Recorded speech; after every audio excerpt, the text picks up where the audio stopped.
What happened? I heard that you cried on the TV show The Pulse. You actually broke down. What happened there? That's terrible. I've been doing this book tour, and it's like interviews. Dredging up a lot of stuff. Yeah, you keep on living this stuff over and over again, answering the same question.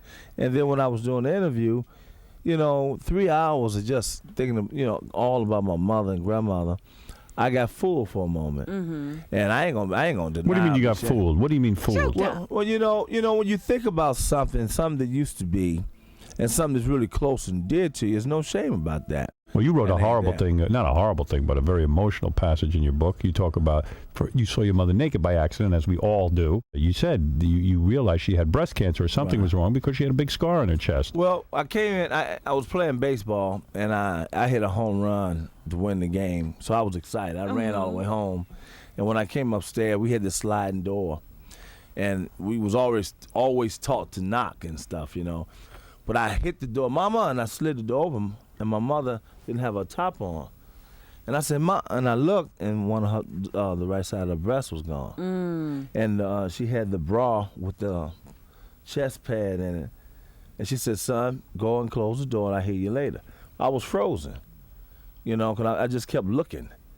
And she said, close the door. So I backed up, and I closed the door, and I went in the back, and I asked my grandmother, I said, Granny, what's wrong with my mother? She said, go ask your mother. So I waited a few minutes, and I knocked on the door. My mother was dressed. She said, now what is it you want to ask me, son?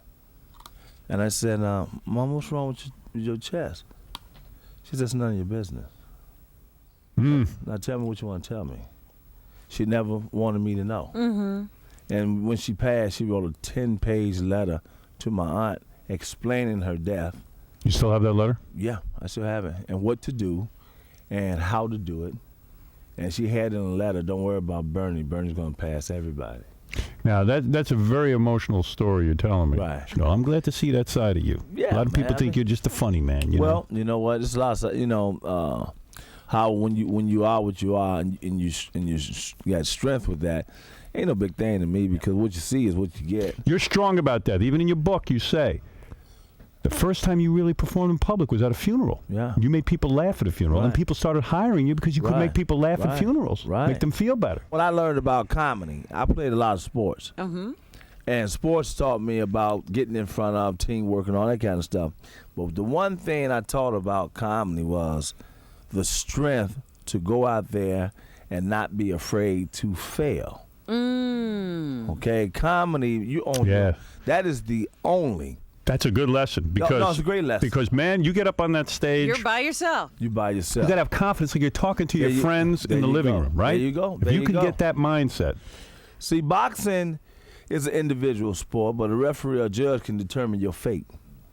Golf, you can miss a putt and maybe hit a pebble or a divot or something like that, or the wind take it to the right or left.